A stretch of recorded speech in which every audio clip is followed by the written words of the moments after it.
मित्रों, आज के इस वीडियो को मैंने 3 पार्ट में बांट दिया है, जिसमें पहले पार्ट में हम जानेंगे कि क्या हम गृहस्थ जीवन में रहते हुए अपनी पत्नी के साथ संभोग करेंगे, तो क्या हमारी भक्ति पर कोई फर्क पड़ेगा।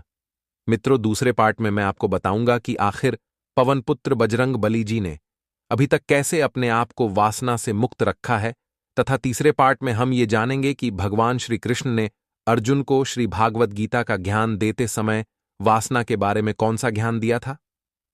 विलंब ना करते हुए चलिए अब बढ़ते हैं पहले पार्ट की ओर। गृहस्थ जीवन में पति के साथ संभोग करने से भक्ति पर कोई असर पड़ता है या नहीं।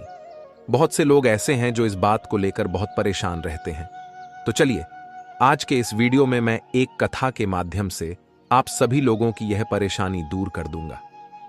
मित्रों, बहुत पुराने समय की बात है। प्रेमानंद नाम के एक परम ब्रह्म ऋषि हुआ करते थे। वह आरषि भगवान श्री कृष्ण की प्रेमिका राधा रानी के एक सच्चे भक्त थे। वह राह से भटके हुए लोगों को राह पर लाने का कार्य करते थे। जीवों पर दया दिखाना, उनसे प्रेम व्यवहार करने का प्रवचन देते थे। ब्रह्म आरषि होने के कारण उन्हें सनातन धर्म की प्रत्येक गौढ़ बातों का उनको गहन अध्ययन था। वह लोगों को भगवान की भक्ति करने के लिए प्रेरित करते थे। मित्रों, एक समय की बात है। सवेरे सवेरे एक स्त्री रामानंद जी के पास आती है और कहती है कि गुरुजी, हमारा मन भगवान की भक्ति करने में लग गया है, परंतु हमारे पति जो हैं अभी तक उनका मन भगवान की भक्ति में नहीं लगा है और वह हमारे पास आते हैं और हमारे पास आकर के वह प्रेम का इजहार करते हैं, हमसे संभोग करने की बात कहते हैं। परंतु हे गुरुजी, मेरा मन तो अब सारी विषय वासनाओं से हट चुका है, मेरा मन तो भगवान की भक्ति में लग चुका है, लेकिन हमारे पति देवता का मन अभी तक भगवान की भक्ति में नहीं लगा। मैं तो अब ब्रह्मचारी बनकर रहना चाहती हूँ, पर हमारे पति अभी ब्रह्मचारी नहीं बन पाए हैं। हे गुरुजी, मैं क्या करूं? जब हमारे पति हमारे पास काम भाव लेकर आते हैं तो हमारा मन बहुत असंतुष्ट हो जाता है।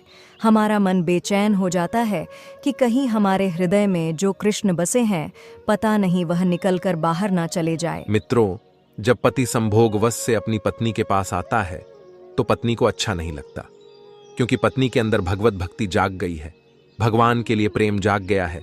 यह सवाल आप में से बहुत लोगों का हो सकता है, बहुत से पुरुषों का भी हो सकता है, बहुत सी स्त्रियों का भी हो सकता है।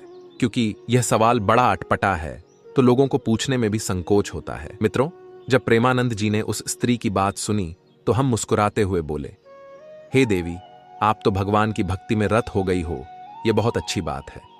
आपके हृदय में श्री कृष्ण विराज गए हैं, स्वयं नारायण की भक्ति विराज गई है। इसका मतलब आपका दिन रात भगवत चिंतन में मन लग रहा रहता है। यह बहुत अच्छी बात है। लेकिन जो आपके पति हैं वह अभी भी काम विषयों में है, और यदि आपने उन्हें विषय भोग करने से भी इनकार कर दिया कि आप हमारे पास मत आओ, तो आपके पति फिर पराई स्त्री के गामी हो जाएंगे। वो दूसरी स्त्रियों के पास जाने लगेंगे, क्योंकि वासना से युक्त व्यक्ति में सूझबूझ की समझ नहीं होती है। आपके पति वेश्याओं का गमन करने लग जाएंगे। प्रेमानंद जी महाराज आगे कहते हैं कि जो मनुष्य अपनी पत्नी से समागम नहीं करता है वह वैश्यागामी हो सकता है। तुम्हारे अंदर तो कोई वासना है नहीं, क्योंकि तुम्हारा मन अब भगवान की भक्ति में लग चुका है। लेकिन पति के अंदर अभी भी वासना है, तो एक पति अपनी पत्नी के पास ही तो जाएगा। यदि तुमने भी उसे हटा दिया अपने पास से तो तुम्हारा पति वैश्यगामी बन जाएगा। प्रेमानंद महाराज आगे कहते हैं, तुम्हारे पति का चरित्र बिगड़ जाएगा। इसलिए तुम्हारा धर्म यह है कि तुम अपने पति के मन में लगी हुई उनकी वासना को शांत करो। अगर तुम्हारा पति पराई स्त्री के चक्कर में पड़ गया तो तुम्हारा पूरा घर संसार नष्ट हो जाएगा। तुम चिंता मत करो, भगवान तुम्हारे इस आचरण की वजह से प्रभु तुम्हारे मन से कभी वंचित नहीं होंगे। प्रेमानंद महाराज आगे कहते हैं, हे देवी, मैं तुम्हें इस बात को समझाने के लिए एक छोटी सी कहानी सुनाता हूं। तब प्रेमानंद महाराज जी कहानी को सुनाते हैं और कहते हैं कि बहुत समय पहले की बात है। मीराबाई, जो भगवान श्री कृष्ण की परम भक्त थी, इनका जन्म कुड़की नामक के गांव में हुआ था। मीरा का विवाह बचपन में कृष्ण से हो गया था, क्योंकि मीराबाई ने बचपन में ही श्री कृष्ण को अपना प्रीतम मान लिया था। उन्होंने अपने माता पिता से कह दिया था कि मेरे पति गिरिधर गोपाल है, लेकिन फिर भी उनके माँ बाप ने जबरदस्ती उनका विवाह भोजराज से कर दिया, जो राणा सांगा के बेटे थे। तो भोजराज राणा के साथ उनका विवाह हुआ। जब उनकी पहली रात आई मिलन की, तो मीराबाई को एक बिस्तर पर बिठाया गया। एक कमरे में सिर्फ दीपक का प्रकाश था। प्रेमानंद महाराज आगे कहते हैं कि जो कि रिवाज है, घूंघट डाल के मीराबाई को बिठाया गया। तभी पहली रात्रि पहला मिलन करने के लिए जब भोजराज आए, तो मीरा ने अपना दुपट्टा, अपना मुंह खोलते हुए भोजराज से कहा कि ये दुनिया कहती है कि आप मेरे पति हैं, पर मेरी अंतरात्मा तो कहती है कि मेरे पति केवल कृष्ण है। मेरे मन पर, मेरे प्राणों पर तो कृष्ण का अधिकार है, लेकिन आप व्यवहार जगत में मेरे पति बने हैं। सारी दुनिया तो यही मानती है कि आप मेरे पति हैं, परंतु कृष्ण मेरे पति हैं। यह तो केवल मैं जानती हूं, मेरे मन की बातें, या मैं जानूं या वो जाने। आप तो नहीं जान पाओगे। मेरे मन पर, मेरे प्राणों पर तो मेरे कृष्ण का अधिकार है। लेकिन आप यदि मुझे अपनी पत्नी मानते हैं, तो आपके सामने मेरा शरीर है। यदि मेरे शरीर की भूख है आपको, तो आप मेरे शरीर के साथ आप अपनी भूख मिटा सकते हैं। मैं मना नहीं करूंगी, आप मेरे शरीर से अपनी भूख मिटा लीजिए, लेकिन मेरे मन पर, मेरे प्राणों पर तो मेरे गिरधर गोपाल का ही वास है। अब प्रेमानंद महाराज आगे कहते हैं, हे देवी भोजराज फिर भी नहीं रुकते। वह मीराबाई के साथ संबंध बनाते हैं, लेकिन इससे किंचित मात्र भी श्री कृष्ण मीराबाई के हृदय से तनिक देर के लिए भी वंचित नहीं हुए। मित्रों, प्रेमानंद महाराज उस स्त्री को आगे कहते हैं कि हे देवी, तो इस बात से यह सिद्ध होता है कि यदि आपका पति कामुक है, तो फिर आपका धर्म है कि आप अपने पति को भी धीरे धीरे सत्संग से जोड़े, कथाओं से जोड़े, धीरे धीरे उसके मन को भी बदले और उसका साथ दे। आप यदि सोचेंगे कि मैं तो भक्ति में रमी हूं, अब मेरे पति मेरे साथ रमण करेंगे, तो वह गलत है। वह गलत नहीं है। आपका धर्म है कि आप अपने पति को खुश रखें, प्रसन्न रखें। धीरे धीरे उसे भी सत्संग से जोड़कर देखो, मन बदला जा सकता है। सत्संग से यदि स्त्री भक्ति करने लग गई और पति को छोड़कर चली गई, तो स्त्री का कल्याण नहीं होगा। तुम्हारा धर्म है कि यदि तुम्हारे हृदय की शुद्धि हो गई है, तो तुम अपने परिवार के सभी सदस्यों की, अपने पति की, अपने बच्चों की भी शुद्धि करो। अपने भक्ति के प्रभाव से, अपने जप, अपने तप के प्रभाव से यदि आप केवल भक्ति करने लग गई और कहीं भाग गई घर से कि अब तो मैं कहीं जाकर भगवान की भक्ति करूंगी, मैं तो घर में नहीं रहूंगी, ये तो रण छोड़ के भागना हो जाएगा। फिर आपका धाम में आकर के वास करना, अपने पति को छोड़कर, अपने बच्चों को छोड़कर, यह आपका धर्म नहीं है। धर्म तो यह है कि पति और बच्चों के साथ रहकर जो प्रेम आपके भीतर जागा है, वही प्रेम पति और अपने परिवार के सभी सदस्यों के भीतर जगाकर उनका भी कल्याण कीजिए। यह पति पत्नी का अधिकार होता है। एक दूसरे के लिए उस अधिकार से ना पत्नी वंचित करे, पति को ना पति वंचित करे, पत्नी को पति पत्नी दोनों आप खुश हैं, बहुत अच्छी बात है ना। तो पत्नी पर पुरुषगामी बने, ना तो पति पर स्त्रीगामी बने। यदि कोई पुरुष पर स्त्रीगामी है और कोई स्त्री पर पुरुषगामी है, तो इसके जिम्मेदार भी पति पत्नी ही है। इसलिए गृहस्थ जीवन में पत्नी को मोहिनी कहा जाता है। एक स्त्री का एक पुरुष को रिझाने का सबसे बड़ा यंत्र श्रृंगार होता है। स्त्रियों को श्रृंगार क्यों दिया गया? ताकि स्त्रियां उस श्रृंगार से सुंदर दिखें और उस सुंदरता से वह केवल अपने पति को रिझाए। स्त्रियां मोहिनी होती हैं। तो अपने पति को इतना मोहित करो कि आपका पति पर स्त्रीगामी ना बनने पावे। यदि तुम्हारा पति पर स्त्रीगामी बन गया, तो तुमने ठीक से श्रृंगार नहीं किया। प्रेमानंद महाराज आगे कहते हैं कि पत्नी से मोहित रहो या पति से या परमेश्वर से, तीसरा और कोई भी नहीं। परंतु पति पत्नी का भी एक निश्चित समय होता है। पति और पत्नी भी साथ में तब तक आप रमण करो जब तक कि आपके बच्चे अभी छोटे हैं। जब बाप का जूता बेटे के पांव में फिट बैठने लग जाए और मां की चप्पल बेटी के पांव में फिट बैठने लग जाए, तब से पति पत्नी को भोगी बनकर नहीं, योगी बनकर रहना चाहिए। अब आप दोनों भी कंट्रोल करो धीरे धीरे, क्योंकि हमारा उद्देश्य विषयों का भोग नहीं है। हमने विवाह भोगों के लिए किया ही नहीं था, भोगों पर कंट्रोल करने के लिए, भोगों पर विवाह लगाम लगाने के लिए किया गया था। लेकिन आज उल्टा होता है कि मन की चंचलता बढ़ती चली जाती है। इसको रोकने का एकमात्र उपकरण है सत्संग, जो एक स्त्री और पुरुष दोनों को सुनना चाहिए। क्योंकि एक साइकिल को चलाने के लिए 2 पहियों की आवश्यकता होती है, तो एक परिवार को चलाने के लिए एक स्त्री के साथ एक पुरुष की आवश्यकता होती है। साथ ही पत्नी और पति दोनों को एक ही विचारधारा का होना चाहिए। यदि दो विचार हो गए तो उन पति पत्नी में झगड़ा होना शुरू हो जाता है। पत्नी का विचार कुछ और पति का विचार कुछ और, तो विचार नहीं मिलने से पति पत्नी में तलाक हो जाता है, झगड़ा होता है, और विचार मिल गए तो फिर अर्धांगिनी होता है। हमारे यहां धर्म, पत्नी ही हमारी अर्धांगिनी है और एक स्त्री के पति ही उसके पति परमेश्वर है। मित्रों, प्रेमानंद जी के द्वारा बताई गई बातें उस स्त्री को समझ में आ जाती हैं। अब हम बढ़ते हैं दूसरे पार्ट की ओर। मित्रों, कुछ लोग ऐसे होते हैं जिनके मन में गंदे और वासना के विचार उठते रहते हैं। मित्रों, आज के इस वीडियो में हम आपको एक कथा के माध्यम से बताएंगे कि स्वयं बजरंगबली हनुमान जी ने गंदे विचारों को रोकने की वह कौन सी बातें बताई हैं। तो चलिए मैं आपको वह कथा सुनाता हूं। एक बार देवर्षि नारद जी जब इंद्रलोक गए तो उन्होंने देखा कि इंद्रदेव रंभा, उर्वशी, मेनका के साथ भोग विलास में मग्न थे। जब नारद जी इंद्रलोक पहुंचे तो इंद्रदेव उनसे मिलने भी नहीं आए, जिससे नारद जी को बहुत दुख हुआ।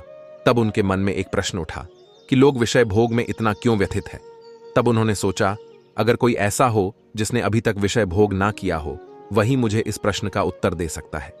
तब उनको याद आती है महादेव के अवतार हनुमान जी की। देवर्षि नारद जी ने विलंब न करते हुए इंद्रलोक से प्रस्थान किया और जा पहुंचे हनुमान जी के पास। तब हनुमान जी तपस्या में लीन थे। जैसे ही नारद मुनि वहां पहुंचे तब हनुमान जी ने आंखें खोलीं और देवर्षि नारद जी से बोले, हे नारायण भक्त देवर्षि नारद जी, आप आज हमारे पास आए हैं। कोई अनहोनी हुई क्या मुझसे, या फिर किसी पर कोई संकट आया है क्या? तब देवर्षि नारद जी बोले, हे संकट मोचन हनुमान, ऐसी कोई बात नहीं है। मुझे बस आपसे एक प्रश्न का उत्तर जानना था। तब हनुमान जी ने कहा कि कहिए देवर्षि नारद जी, आपका वह प्रश्न कौन सा है? तब देवर्षि नारद जी बोले कि हे संकट मोचन हनुमान, आपने आज तक किसी भी स्त्री को स्पर्श तक नहीं किया है, ना तो आज तक आपने किसी के साथ विषय भोग किया है। लेकिन मैं जब इंद्रलोक पहुंचा तो इंद्र जी मुझे मिले तक नहीं, क्योंकि वह रंभा, मेनका, उर्वशी के साथ वासना में व्याप्त थे। तब मेरे मन में यह प्रश्न उठा कि मनुष्य के मन में यह वासना का विचार क्यों उठता है और इसे कैसे रोक सकते हैं। तब महाबली हनुमान जी बोले, हे देवर्षि नारद जी, अगर आपका प्रश्न यही है तो मैं आपको इस प्रश्न का उत्तर बताता हूं, लेकिन इसके लिए आपको एक कथा सुननी होगी। तब देवर्षि नारद जी बोले, ठीक है संकट मोचन हनुमान, मैं उस कथा को पूरे मन और लगन के साथ पूरा अंत तक सुनूंगा और संपूर्ण वैकुंठ लोक में इसका विश्लेषण भी करूंगा। तब हनुमान जी कथा को सुनाना प्रारंभ कहते हैं और कहते हैं कि एक बार एक युवक एक महर्षि के पास आया और महर्षि से बोला कि हे गुरुजी, मेरे मन में इतने गंदे विचार क्यों आते हैं? मैं नहीं चाहता कि मेरे मन में गंदे विचार आए, लेकिन फिर भी मेरे मन में हमेशा काम वासना के विचार उठते रहते हैं और मैं इनके बारे में सोच सोच कर बहुत परेशान हो जाता हूं। मेरी ऊर्जा और समय यह सब सोचने में ही नष्ट हो जाती है और इन सब के विचारों की वजह से मैं कभी भी शांत नहीं रह पाता और मैं हमेशा ही स्त्रियों को देखकर मोहित हो जाता हूं। गुरुजी, मैं अपने आप को रोक ही नहीं पाता। महाबली हनुमान जी ने आगे कहा कि हे देवर्षि नारद जी। वह महर्षि मुस्कुराए और उन्होंने उस युवक से पूछा, क्या तुम्हें पता है यह काम वासना होती क्या है? उस युवक ने उत्तर दिया कि मैं यह तो नहीं जानता कि काम वासना होती क्या है, पर हां गुरुजी, यह जो भी चीज है बहुत बुरी चीज है। फिर उस महर्षि ने उस युवक से कहा कि सबसे पहले तो तुम्हें यह समझना है कि प्राकृतिक रूप से जो भी चीज हमारे अंदर है वह बुरी नहीं है। हमारे जीवन में उसका कुछ ना कुछ महत्व है। वासना कोई बुरी बात नहीं है। यह तो हमारे मन की एक भावना है जो हमें किसी ना किसी चीज की कमी का एहसास करवाती है और फिर हम उस चीज को पाने के लिए उस चीज की तरफ आकर्षित हो जाते हैं। वह महर्षि आगे उस युवक को कहते हैं कि हे युवक, जैसे अगर तुम्हारे पास धन की कमी है तो तुम में धन पाने की वासना उत्पन्न हो जाएगी। तो वासना कुछ और नहीं, बस एक प्रकार की कमी है जो एक प्रकार की जरूरत का एहसास दिलाती है, और जब यह जरूरत शारीरिक हो तो हम इसे काम वासना का नाम देते हैं। युवक ने महर्षि को कहा कि गुरुजी, मुझे काम वासना का मतलब तो समझ में आ गया, पर आप मुझे यह बताइए कि यह आती कहां से है और कैसे आती है। हनुमान जी ने आगे कहा कि हे देवर्षि नारद जी। तब उस महर्षि ने कहा कि काम वासना कहीं से आती नहीं है, यह तो हमारे अंदर ही होती है और इसका होना तो जरूरी भी है, तभी तो मानव जाति का विस्तार होगा। अब उस युवक ने कहा, जब यह हमारे अंदर ही है और जरूरी भी है तो फिर लोग इसे गलत क्यों बोलते हैं? तब उस महर्षि ने कहा कि यही तो समस्या है। लोगों ने काम वासना को गलत तरीके से सोच लिया है, इसे छुपाने की, दबाने की कोशिश करते हैं। काम वासना गलत नहीं है, बल्कि काम वासना का गलत तरीके से प्रयोग करना गलत बात है। लोग जिससे प्रेम करते हैं बस उसी के लिए जीने लग जाते हैं। उसे पाना ही उनका अपना मार्ग बन जाता है और उसी के बारे में हमेशा सोचते रहते हैं। पर यह सब गलत है। हनुमान जी ने आगे कहा कि हे देवर्षि नारद जी। महर्षि ने युवक से कहा, क्या तुम्हें पता है जानवरों में भी काम वासना होती है? उस युवक ने उत्तर दिया, हां गुरुजी, जानवरों में भी काम वासना होती है, क्योंकि जानवर भी तो आखिर अपने वंश को आगे बढ़ाने के लिए मादा के साथ व्यभिचार करते हैं। उस महर्षि ने आगे कहा कि हम जानवरों की काम वासना को गलत क्यों नहीं कहते? युवक ने कहा, गुरुजी, मुझे इस प्रश्न का उत्तर नहीं पता। युवक आगे कहता है कि हे महात्मा, आप ही मुझे बताइए। तब महर्षि ने कहा कि जानवर अपनी काम वासना का प्रयोग आनंद प्राप्ति के लिए नहीं करते, वह तो सिर्फ संतान उत्पत्ति करने के लिए काम वासना का उपयोग करते हैं। जानवरों को प्रकृति ने इतनी समझ नहीं दी है कि वह काम वासना को अपने सुख का आधार बना सके। हनुमान जी ने आगे कहा कि हे देवर्षि नारद जी। वह महर्षि आगे बोला कि मनुष्य अपनी समझ के बलबूते पर प्रकृति में पाई जाने वाली प्रत्येक वस्तु को अपने सुख के लिए प्रयोग करता है। हम इंसानों ने ही काम वासना को अपने सुख का साधन बना लिया है, परंतु प्रकृति ने तो इसे हमें अपने वंश को आगे बढ़ाने के लिए दिया था। लेकिन प्रत्येक इंसानों ने इसे अपने जीवन का परम लक्ष्य बना रखा है और इस तरह से काम वासना का आ जाना गलत है। हनुमान जी ने आगे कहा कि हे देवर्षि नारद जी। युवक ने पूछा, महात्मा जी, यह काम वासना हम पर हावी क्यों होती है? यह हमेशा ही क्यों आ जाती है? तब उस महात्मा ने कहा कि सुनो, अब मैं तुम्हें एक कहानी सुनाता हूं, उसे तुम ध्यानपूर्वक सुनना। तुम्हें तुम्हारे सारे सवालों का जवाब तुमको मिल जाएगा, बस तुम्हें ध्यान से सुनकर समझना है। युवक ने कहा, ठीक है गुरुजी। वह महर्षि आगे कहता है, एक बार की बात है, एक आश्रम में एक गुरु और उनके शिष्य रहा करते थे। सभी बच्चे रोजाना आश्रम के बाहर स्थित देवरिया नामक एक गांव में भिक्षा मांगने के लिए जाते थे। महाबली हनुमान आगे कहते हैं कि वह महर्षि उस युवक से आगे कहता है कि उसी आश्रम का एक शिष्य जिस गांव में भिक्षा लेने जाता था, उसी रास्ते में एक नदी मिलती थी। एक दिन उसने देखा कि एक युवक वृक्ष के पीछे छिपा है। वह उस युवक के पास गया और उससे जाकर बोला, भाई, तुम इस वृक्ष के पीछे छिपकर क्या देख रहे हो? तब उस पेड़ के पास छुपे हुए युवक ने कहा, अरे तुझे नहीं दिख रहा क्या कि मैं क्या देख रहा हूं? तब शिष्य नदी की ओर देखा तो वहां पर कुछ युवतियां पानी भर रही थीं। तब उस शिष्य ने उस युवक से कहा, अरे भाई, वहां पर तो युवतियां पानी भर रही हैं, इसमें छिपकर देखने वाली क्या बात है? तब वह युवक शिष्य की तरफ देखकर कहने लगता है, अरे पागल, तुम्हें दिखाई नहीं दे रहा क्या कि कैसे यह औरतें नदी से पानी निकाल रही हैं? जरा उनकी अदाओं को तो देखो, उनके कोमल शरीर को देखो, उनकी पतली कमर मटके को उठाते समय बल खाती चाल को तो देखो, और उनके बाल उनकी कमर पर कैसे लहरा रहे हैं, मानो सुंदरता बिखरी हो। शिष्य ने फिर नदी की तरफ देखा और इस बार वह इसे देखता ही रहा, परंतु अभी तक उसे तो कुछ भी नजर नहीं आ रहा था और वह बिल्कुल निर्भय था। उसे किसी भी बात का कोई डर नहीं था। लेकिन अब वह छिप के उन युवतियों को देखने लगा, और जब वह छिपकर उन युवतियों को देख रहा था, तभी वह अचानक अंदर से अपने ही अंतर्मन से कांप गया और उसने कहा कि यह मैं क्या कर रहा हूं? मैं जो कर रहा हूं वह सही नहीं है, मुझे यहां से चले जाना चाहिए। और फिर वह जल्दी से वहां से चला गया। वह आश्रम पहुंच जाता है। महाबली बजरंगबली आगे कहते हैं, हे देवर्षि नारद जी, वह जाकर अपने कार्यों में लग गया, लेकिन जो वह आज देखकर आया था, अभी वही उसकी आंखों के सामने बार बार आ रहा था। उसके मन में वही दृश्य चल रहा था। उसका मन वही सब कुछ देखने के लिए उतावला हो रहा था। उसका किसी भी काम में मन नहीं लग रहा था। सुबह होते ही वह जल्दी ही भिक्षा के लिए निकलता है और उस नदी के पास वाले वृक्ष के पास जाता जहां पर वह युवक पहले से मौजूद रहता था। वह शिष्य भी उसके साथ मिलकर युवतियों को छुप छुप कर देखने लगता है। महर्षि आगे कहते हैं कि अब वह रोज ऐसा करने लगा, लेकिन अब उस शिष्य का मन किसी भी काम में नहीं लगता था। वह हमेशा ही किसी न किसी प्रकार के विचारों में उलझा रहता था। वह आश्रम के कार्यों को भी ठीक तरीके से नहीं कर पा रहा था। न वह ठीक से सो पा रहा था, न वह ठीक से खाना खा पा रहा था। उसका मन बेचैन रहने लगा था। उसका मन बार बार उन युवतियों के सौंदर्य को देखने के लिए उतावला होता रहता था। जब गुरु उसके गुरु शिक्षा देते थे, तब भी उसका मन कहीं और विचारों में खोया रहता था। जब उस शिष्य का यही रोज रोज का हो गया, तो गुरु ने अपने शिष्य की इन हरकतों को भांप लिया था। महाबली हनुमान नारद जी को कथा सुनाते हुए आगे कहते हैं कि एक दिन गुरु ने शिष्य को अपने पास बुलाया और कहा कि आज से मैं भी तुम्हारे साथ भिक्षा मांगने चलूंगा। हम दोनों साथ साथ भिक्षा मांगने चलेंगे। तब शिष्य गुरु को मना करते हुए बोला, नहीं गुरुदेव, आप परेशान क्यों हो रहे हो? मैं अकेला ही ठीक से भिक्षा मांग सकता हूं। गुरु ने शिष्य से कहा कि ठीक है, तुम अकेले ही भिक्षा मांगने जाओ। जैसे ही गुरुजी ने इतनी बात कही, वह शिष्य तुरंत वहां से भिक्षा मांगने के लिए निकल गया। उसके जाने के बाद गुरु भी आश्रम से निकल गए और वह अपने शिष्य का पीछा करने लगे कि वह कहाँ जाता है, किससे मिलता है। यह सब देखने के लिए उसके पीछे पीछे चलने लगे।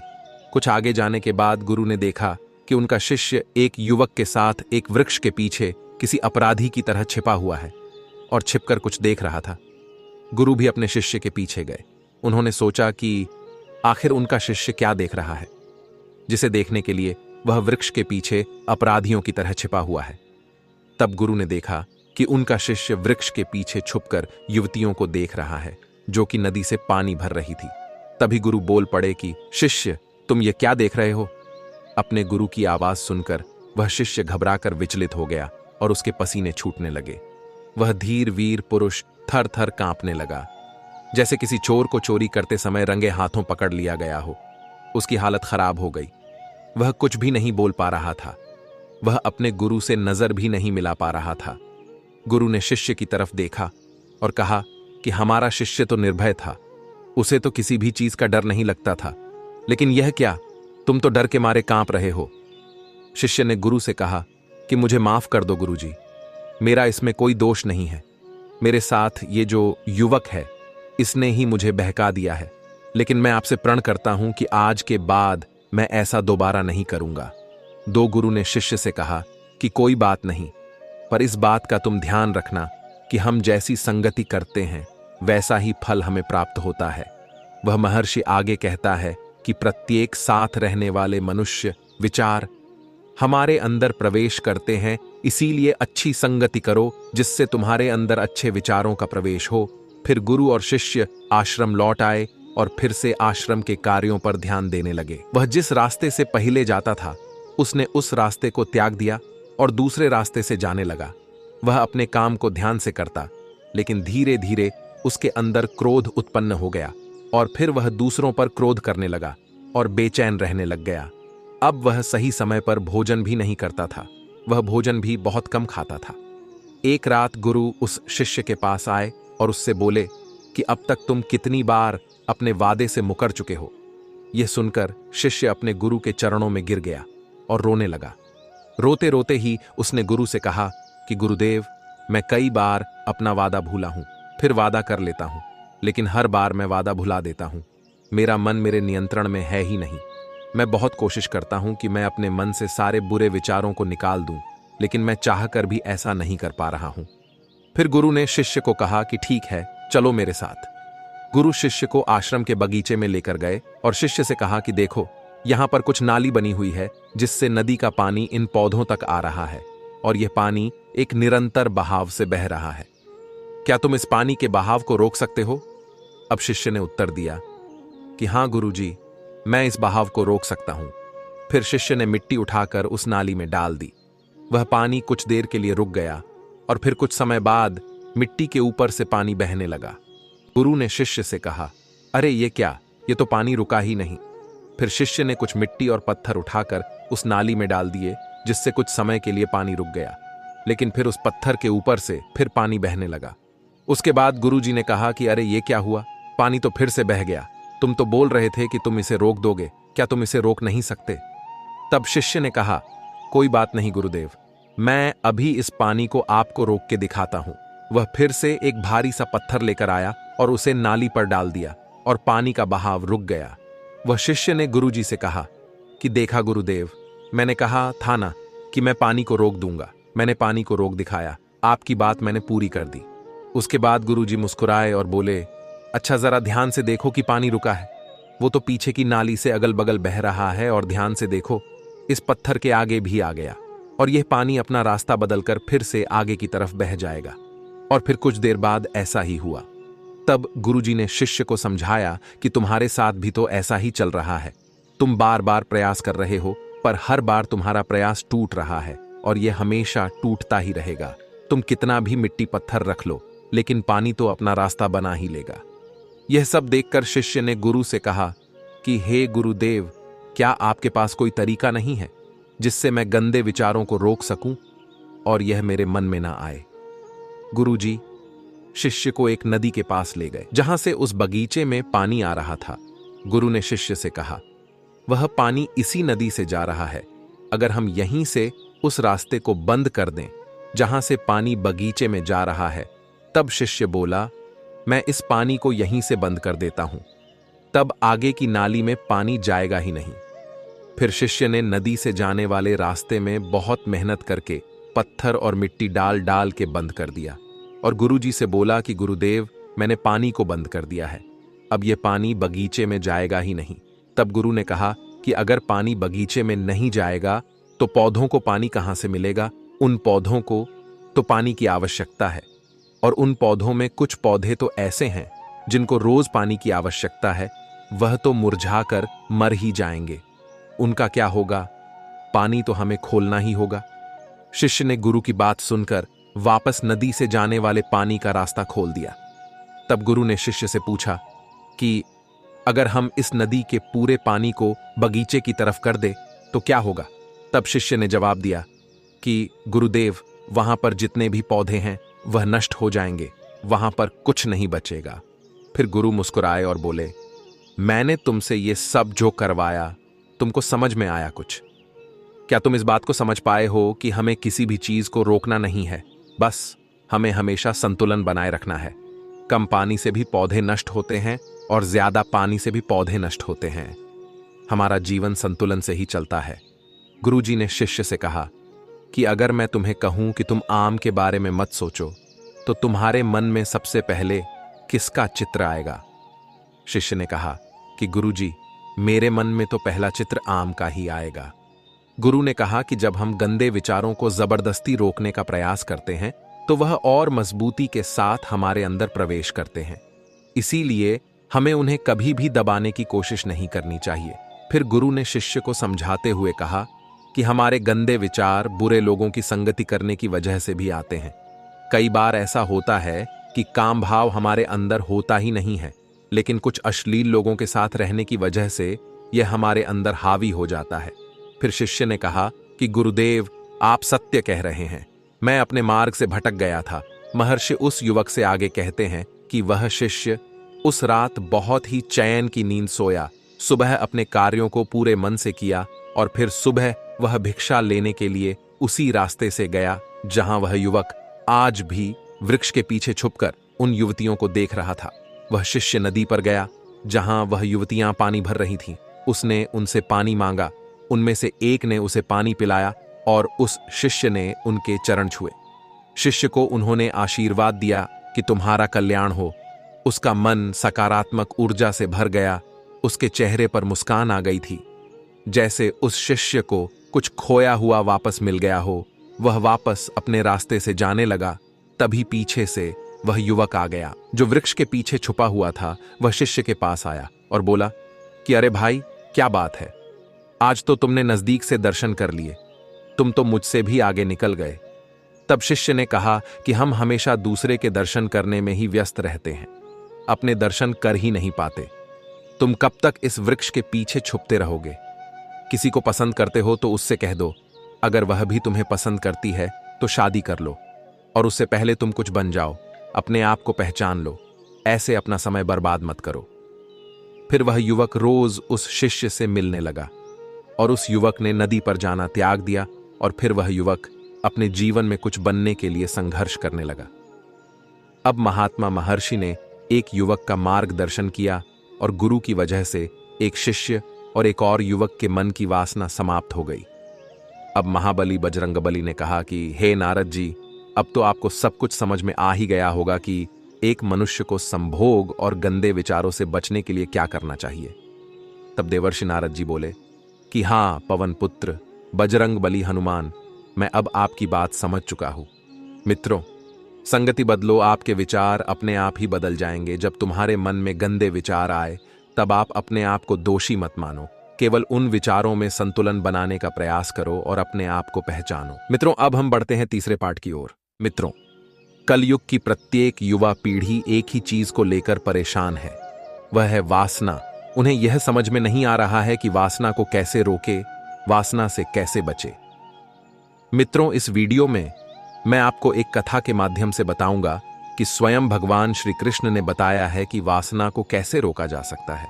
मित्रों, जब श्री कृष्ण अर्जुन को गीता का ज्ञान दे रहे थे तब उन्होंने अर्जुन से कहा था कि पार्थ, अनासक्ति योग के द्वारा कामों पर विजय पाना अति आवश्यक है, क्योंकि कामनाओं की पूर्ति होकर भी कभी नहीं होती। मनुष्य बूढ़ा हो जाता है परंतु आह जनित कामनाएं कभी बूढ़ी नहीं होती। पार्थ, एक कामना अपने साथ अनेक कामनाओं को जन्म देती है। हर कामना के साथ मनुष्य की तृष्णा भी बढ़ जाती है और तृष्णा के साथ असंतोष भी बढ़ता जाता है। हे पार्थ असंतुष्ट, मनुष्य जो कामना से ग्रस्त है उसे उचित अनुचित कभी दिखाई ही नहीं देता। इसलिए पार्थ, मैं तुमसे कहता हूं कि तुम अपनी कामनाओं का त्याग करके तुम स्थित प्रज्ञ बनो। जो कर्म योग की चरमावस्था है उसे पूरा करो। अर्जुन बोले, हे प्रभु, वाह क्या सुंदर बात कही आपने। लेकिन हे मधुसूदन, तुम तो कहते हो कामनाओं का त्याग करके स्थित प्रज्ञ बन जाओ, परंतु स्थित प्रज्ञ बनने के लिए सबसे आवश्यक क्या है? तब श्री कृष्ण बोले कि हे पार्थ, स्थिर बुद्धि ही एक ऐसा विकल्प है। अर्जुन बोले, हे मधुसूदन, परंतु मनुष्य अपनी बुद्धि को स्थिर कैसे रख सकता है? श्री कृष्ण कहते हैं कि पार्थ, आशा और निराशा दोनों से मुक्त होकर ही बुद्धि को स्थिर किया जा सकता है। अगर बुद्धि स्थिर होगी तो इंद्रियों के विषयों का बल टूट जाएगा। यदि कोई किसी इंद्री के एक पैर को ही काट कर फेंक देता है तो इंद्री का विषय नष्ट हो जाता है। हे अर्जुन, यदि किसी दुर्घटनावश किसी की आंखें अंधी हो जाएं, तो यह आवश्यक नहीं कि उसकी आंखों की वजह से वह रूप की कल्पना करना ही छोड़ दे। उसका मन ऐसे दृश्यों की कल्पना कर सकता है जो उसे विषयों के मोह में फंसाए चले जाएं। पार्थ, एक अंधा मनुष्य भगवान के स्वरूप की भी कल्पना कर सकता है और एक नारी के शरीर की भी कल्पना कर सकता है। सो किसी इंद्री के होने ना होने से मन की वासना और आसक्ति में फर्क नहीं पड़ता। हे अर्जुन, तुम यूं समझो कि जैसे कोई मनुष्य आंखें बंद करके यह प्रदर्शन कर रहा है कि वह भगवान का ध्यान लगाए बैठा है, परंतु वास्तव में उसके मन की आंखों में भगवान की मूरत नहीं, अपनी प्रेमिका का शरीर घूम रहा है। इसका अर्थ है कि उसकी आंखें तो बंद है, परंतु उसकी आंखों के विषय उसे फिर भी भ्रमित कर रहे हैं। हे अर्जुन, कई लोग अपनी इंद्रियों पर बड़ी कठोरता से निर्णय करने के लिए बड़े कठिन व्रत और उपवास सकते हैं और भी कई दिनों तक खाना पीना छोड़ देते हैं। फिर भी यदि उनका मन भांति भांति की स्वादिष्ट सब्जियों की वासना में ही अटका रहे तो हठ के द्वारा किए हुए इस व्रत उपवास का क्या लाभ है? ऐसे लोग हठ के द्वारा अपनी इंद्रियों को सुखाकर निर्गुण तो कर देते हैं, परंतु इससे विषयों की आसक्ति का त्याग नहीं हो सकता।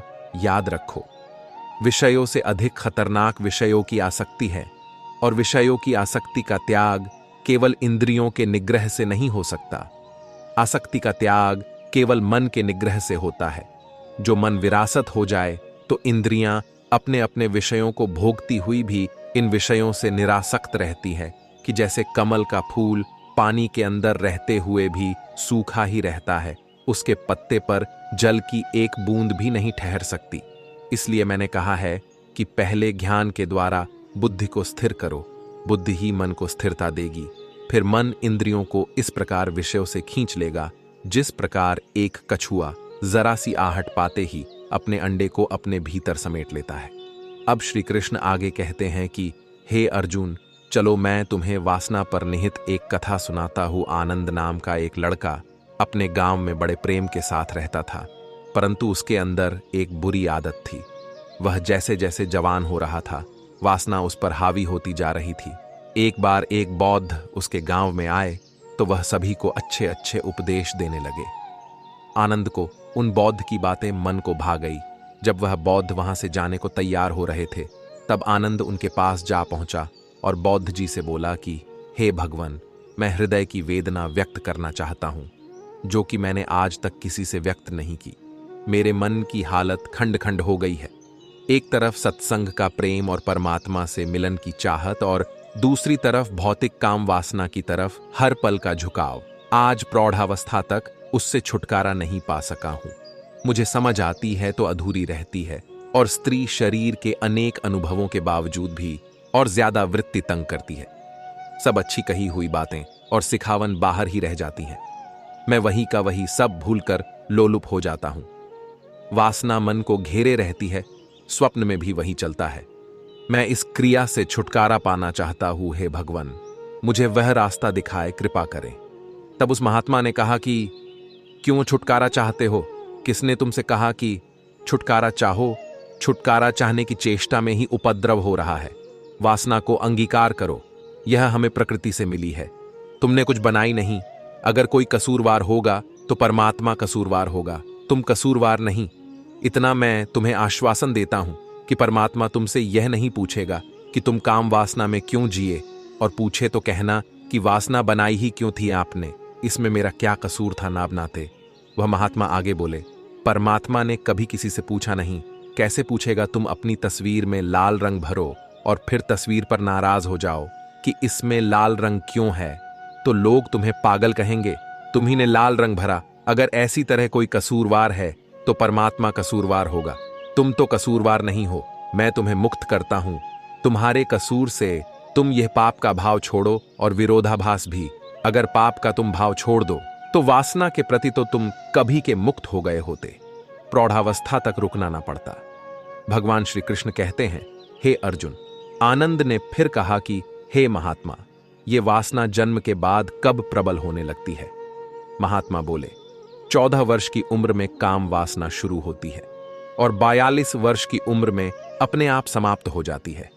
अगर व्यक्ति स्वीकार करके शांति से आनंद पूर्वक जिए तो यह अपने आप समाप्त हो जाए। हर 7 वर्ष में परिवर्तन होते हैं। पहले 7 वर्ष में वासना बिल्कुल ही छिपी होती है। 7 वर्ष से 14 वर्ष की उम्र में हल्की हल्की झलकें आनी शुरू होती है। समझ में नहीं पड़ता है कि बच्चे को क्या हो रहा है, लेकिन हल्की हल्की झलक आनी शुरू हो जाती है। उसम उत्सुकता जगने लगती है। 14 वर्ष की उम्र तक वासना पक जाती है, प्रकट होने को तैयार हो जाती है। परंतु कलयुग में वासना की जो व्यवस्था बनाई गई है वह बड़ी बेहद अवैज्ञानिक है। जब बच्चा काम वासना से तैयार हो जाती है तब प्रत्येक माता पिता अपने बच्चों का दमन शुरू करवाते हैं। विवाह तो होगा, लेकिन 24 साल से 25 साल में कि 14 साल से लेकर 24 साल में पूरे 10 साल के फासले में वासना का क्या होगा? माता पिता को यह झात नहीं होता कि वासना को दबाने से बच्चा और रुग्ण होगा तो वासना स्वप्न में प्रविष्ट हो जाएगी या कोई विकृत प्रक्रिया पकड़ लेगी। श्री कृष्ण कहते हैं कि हे अर्जुन। अब आनंद ने पूछा कि हे महात्मा, वासना कब अपने चरम रूप में आती है? तब महात्मा बोले कि 18 वर्ष की उम्र में वासना सबसे प्रबल वेग लेती है। 17.5 वर्ष की उम्र में ठीक रहती है, क्योंकि 14 वर्ष से 21 वर्ष के ठीक मध्य में वासना सर्वाधिक प्रबल होती है। उतनी प्रबल फिर वह कभी नहीं होगी। और उसी वक्त हम दमन करवा रहे हैं। उसी वक्त हम कह रहे हैं कि अभी पढ़ाई में मन लगाओ। उसी वक्त हम कह रहे हैं कि अभी तो राम भजन करो। उसी वक्त हम दबाने का सारा उपाय कर रहे हैं। फिर बच्चे विकृत हो जाते हैं। महात्मा आगे कहते हैं कि अगर एक दफा विकृति पकड़ ले तो आसानी से नहीं छूटती नहीं है। श्री कृष्ण आगे कहते हैं, हे पार्थ, ध्यान रखना, जो प्राकृतिक है आसानी से उसके पार जाया जा सकता है। जो अप्राकृतिक है उसके पार जाना कठिन हो जाता है। अप्राकृतिक जटिल हो जाता है और अप्राकृतिक पैदा हो जानी स्वाभाविक है। 1000 तरह की विकृतियां संभव हैं। अब श्री कृष्ण कहते हैं, हे अर्जुन, वह महात्मा आगे आनंद को समझाते हुए कहते हैं कि सारी मनुष्य जाति विकृति से भर गई। 24 या 25 साल या 26 साल या जैसे जैसे सभ्यता आगे जा रही, विवाह करने की उम्र बढ़ती जा रही है। क्योंकि आज कल माता पिता का यही है कि इतनी शिक्षा पूरी होगी तब विवाह। 25 साल और 30 साल के बीच में कभी विवाह होगा, लेकिन तब तक प्रत्येक नवजवान की वासना उतार पर हो गई। परंतु विवाह तब हुआ होता जब वासना अपने मनोवेग में थी, तब विवाह ना हुआ। अब वासना का वेग क्षीण होने लगा। 17.5 वर्ष की में वासना अपना सबसे ऊंचा शिखर छूती है और फिर उसके बाद उतार शुरू हो जाता है। 5-7 साल में जब उतार हो गया, फिर विवाह होगा। अब विवाह में संभोग तो होगा, लेकिन संभोग से तृप्ति नहीं होगी। अब आनंद कहता है, हे प्रभु, फिर वह कौन सी अवस्था है जिसमें हमें तृप्ति मिल सकती है? अब महात्मा कहते हैं कि हे पुत्र, संभोग की जो चाह थी वह तृप्ति हो सकती थी। 17.5 साल की उम्र में अब नहीं हो सकती। अब तो इतना वेग ही नहीं है कि वासना की तृप्ति हो सके। अब भूख ही इतनी गहरी नहीं है कि तृप्ति हो सके। अब तुम्हारी वासना फुसफुस हो गई। अब यह फुसफुस वासना जिंदगी भर पीछा करेगी। अगर किसी नौजवान को तृप्ति तब मिलती जब उसको संभोग 17.5 साल की उम्र में मिला होता तो उसे तृप्त हो गई होती।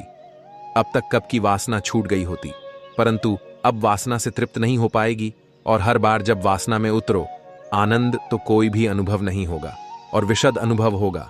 पीछे की शक्ति भी खोई, कुछ पाया भी नहीं। ये कैसी पशुता में मैं उतरता हूं तो निंदा और घनी होती जाएगी।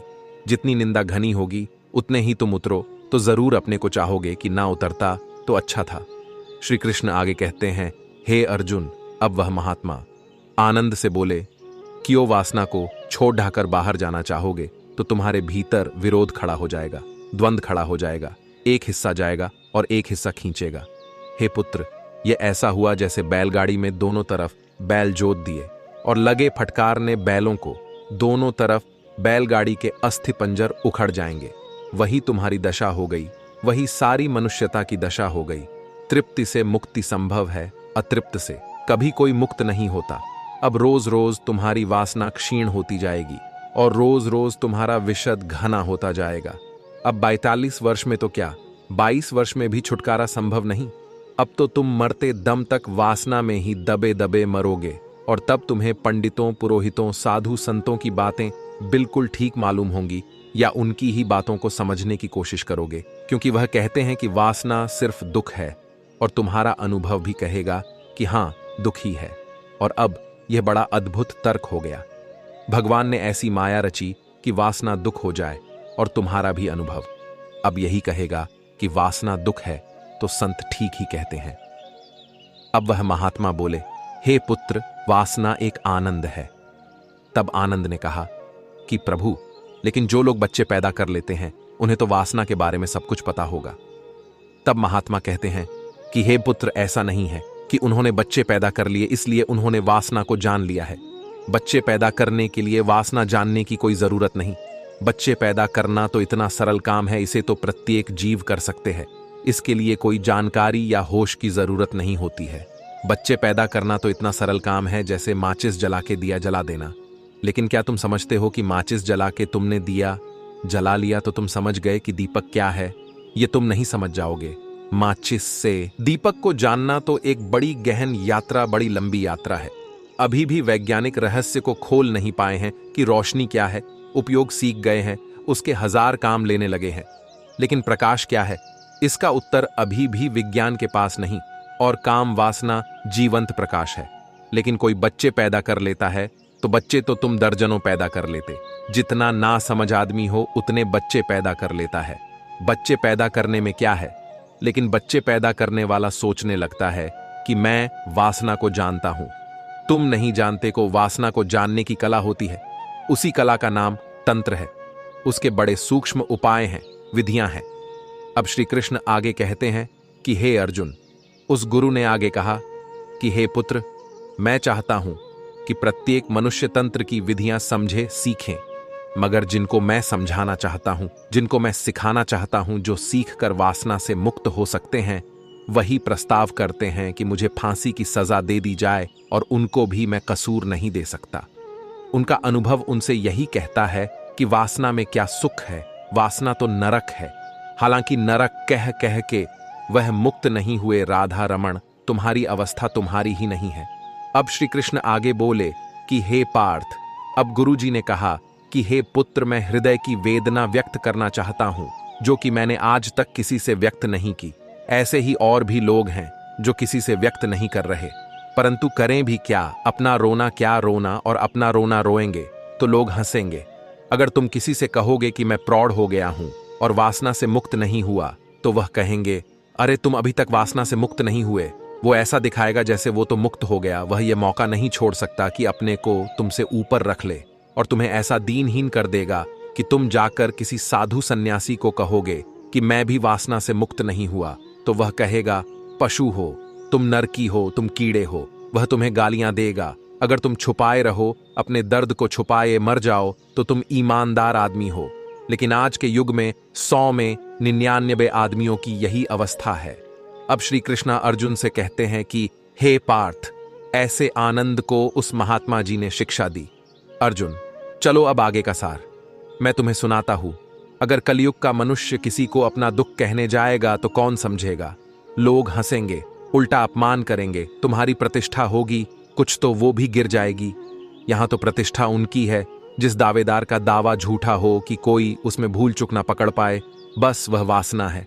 वासना को भीतर तो रहने दो, बाहर तो ध्यान की चर्चा करो, बाहर तो ब्रह्मचर्य की चर्चा करो। श्री कृष्ण कहते हैं कि हे पार्थ, मैं साधु सन्यासियों को जानता हूं, क्योंकि वह भी जब मेरे पास आते हैं तो उनकी भी पीड़ा यही होती है। तुम ये मत सोचना कि साधु गृहस्थ जीवन में नहीं है तो उनको पीड़ा नहीं होती है। सन्यासियों की पीड़ा एक साधारण मनुष्य से भी ज्यादा है, क्योंकि मनुष्य को तो कुछ सुविधा थी, मिट भी जाती। उन्हें तो वह भी सुविधा नहीं, वे तो बिल्कुल जले जा रहे हैं। श्री कृष्ण आगे कहते हैं कि अगर किसी सन्यासी की खोपड़ी खोली जाए, छोटी छोटी खिड़की बनाई जाए, खोपड़ी में और उनकी जांच की जाए, तो तुम चकित होगे कि तुम जितना नरकीय दृश्य वहां देखोगे तुम्हें और कहीं भी दिखाई नहीं देगा। श्री कृष्ण कहते हैं, मनुष्य खुद भी इसका प्रयोग करके देख सकते हो। रोज तुम भोजन कर लेते हो, फिर तुम भोजन के सपने तो नहीं देखते। एक दिन उपवास करो, उस रात भोजन का सपना देखोगे। 2-4 दिन का उपवास करो, भोजन ही भोजन के सपने देखोगे और सब सोच विचार खो जाएगा। मैं तुमसे कहता हूं, राधा रमण, काम वासना का विचार भी खो जाएगा। 5-7 दिन उपवास करो, भोजन ही भोजन दिखाई पड़ने लगेगा। रास्ते पर निकलोगे तो स्त्रियां दिखाई नहीं पड़ेंगी, खाना ही दिखाई पड़ेगा। खाने की गंध राह से तुम्हें एकदम भरी मालूम होगी। अब श्री कृष्ण बोले, चलो मैं तुम्हें वासना से बचने का रास्ता बताता हूं। रास्ते को बनाने के लिए कुछ बड़ी महत्वपूर्ण बातें समझनी होगी। प्रत्येक मनुष्य सोचता है कि उसके मन की हालत खंड खंड हो गई है। अपनी खुद की हालत खंड खंड हो नहीं गई, इसके जिम्मेवार किसी और पर डाला नहीं जा सकता। अंततः तो जिम्मेवारी अपनी पंडित पुरोहितों को भी दोष डालने से कोई प्रयोजन नहीं, क्योंकि उनकी तुमने मानी। ये तो जिम्मेवारी तुम्हारी ना मानते तो एक धैर्यवान पुरुष होते। मैंने नहीं मानी, मेरे पास अनंत सन्यासी इकट्ठे हो रहे हैं, इन्होंने नहीं मानी, तुम भी ना मानते। श्री कृष्ण आगे कहते हैं, हे अर्जुन, एक तरफ सत्संग का प्रेम और परमात्मा से मिलन की चाहत, और दूसरी तरफ भौतिक काम वासना की तरफ हर पल झुकाओ। ये दोनों अलग बातें नहीं हैं। जिन्होंने तुमसे कहा अलग है, उन्होंने तुम्हें गलत समझाया। ये दोनों बिल्कुल एक सी बातें हैं। जिस चाहत से तुमने किसी स्त्री को चाहा है, वही चाहत तो नए पंख लगा के परमात्मा को चाहोगे। जिस वासना के कारण तुम्हें किसी स्त्री के चेहरे में सौंदर्य दिखाई पड़ा था, उसी के कारण तो तुम्हें किसी कमल में सौंदर्य दिखाई पड़ेगा। चाहत तो वही है, उसी के कारण तो तुम्हें सूर्यास्त में सौंदर्य दिखाई पड़े, रात तारों में सौंदर्य दिखाई पड़ेगा। वही चाहत और उसी चाहत से एक दिन तुम्हें यह सारा जगत सौंदर्य से भरपूर मालूम पड़ेगा। तब परमात्मा का अनुभव शुरू होगा। परंतु एक तरफ परमात्मा की चाहत और दूसरी तरफ काम वासना की तरफ झुकाओ। तुमने इनको विपरीत मान रखा है, वही तो तुम्हारी भूल हो रही है। तो फिर तुम जो भी करोगे वो गलत हो जाएगा। पहला कदम ही गलत पड़ गया। ये दोनों बातें विपरीत नहीं है, ये दोनों बातें अलग अलग दिशाओं में नहीं है। ये एक ही रास्ते के पड़ाव है। काम पहला पड़ाव है, प्रेम दूसरा पड़ाव है, प्रार्थना तीसरा पड़ाव। एक ही रास्ते पर यही मेरी मौलिक देन है तुम्हारे लिए। यह एक ही प्रत्येक मनुष्य के पड़ाव है। इसलिए जरा भी चिंता ना करे। तुम अपने आप खंड खंड हुए हो। अपनी व्याख्या के कारण मेरी व्याख्या समझो। खंड समाप्त हो गए, इसी क्षण समाप्त हो गए। खंडों को जोड़ना नहीं पड़ेगा, सिर्फ तोड़ना बंद हो जाए। बस वही तो सौंदर्य को चाहता है। जो परमात्मा को चाहेगा वही चाहत, वही प्रेम है। माना कि स्त्री में बड़ा स्थूल सौंदर्य, पुरुष में बड़ा स्थूल सौंदर्य है और परमात्मा में एक सूक्ष्म सौंदर्य है, लेकिन सौंदर्य तो सौंदर्य है। श्री कृष्ण आगे कहते हैं, जिसे तुम कामवासना कह रहे हो वह हीरा है। मैं जौहरी की तरह तुमसे कह रहा हूं कि वह हीरा है। उसे काटना होगा, निखारना होगा, उसे साफ सुथरा करना होगा, तब कहीं तुम पहचान पाओगे कि यह हीरा है। तुम्हें पता है, तुम कहते हो एक तरफ सत्संग का प्रेम और परमात्मा से मिलन की चाहत, और दूसरी तरफ भौतिक काम, वासना की तरफ हल पल झुकाव। इनको दो तरफ मत रखो, इन्हें एक साथ रखो। ये एक ही यात्रा के पड़ाव है। इसी गलत विवेचन के कारण छुटकारा नहीं मिला। जरा सा गलत विवेचन हो जाए, इंच भर की गलत भूल हो जाए कि हजारों मील का फासला हो जाता है सत्य से। लेकिन तुम सोच रहे होगे कि छुटकारा इसलिए नहीं मिला कि मैंने पूरी कोशिश नहीं की। छुटकारा इसलिए नहीं मिला कि तुमने पूरी कोशिश की, तुमने खूब लड़ाई की अपने से, मगर लड़ाई से छुटकारा नहीं मिलता। बोध से, ध्यान से छुटकारा मिलता है। शास्त्रीय समझ अनुभवगत नहीं, और स्त्री के शरीर के अनेक अनुभवों के बावजूद भी वृत्ति और ज्यादा तंग करती है। स्त्रियों के शर के अनुभव से पुरुष मुक्त होता है, पुरुष के शरीर के अनुभव से स्त्री मुक्त होती है। सभी अनुभव मुक्तिदायी होती है, मगर अनुभव पूरा नहीं हो पाता, क्योंकि तुम भीतर लड़ रहे हो। तुम जब स्त्री को आलिंगन भी कर रहे हो, तब भी तुम सोच रहे हो कि अरे पापी ये क्या कर रहा है, अरे सड़ेगा नरक में। वो तुम्हारे संत भीतर से उपदेश दे रहे हैं, वो बीच में खड़े हैं, उन्हें त्याग दो, अन्यथा मन में यही चलता रहेगा। अब श्री कृष्ण जी कहते हैं, हे पार्थ, क्या तुम्हें यह सारी बातों का भली भांति ज्ञान हो गया है? तब अर्जुन बोले, हे माधव, अब मुझे वासना का संपूर्ण ज्ञान हो गया है।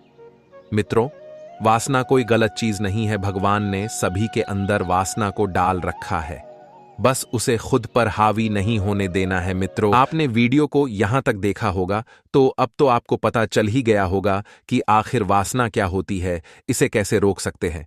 मित्रों, आपको वीडियो पसंद आया हो तो वीडियो को लाइक करना तथा अपने सभी मित्रों में इसे शेयर भी करना। मित्रों, आप सभी का वीडियो को यहां तक देखने के लिए धन्यवाद।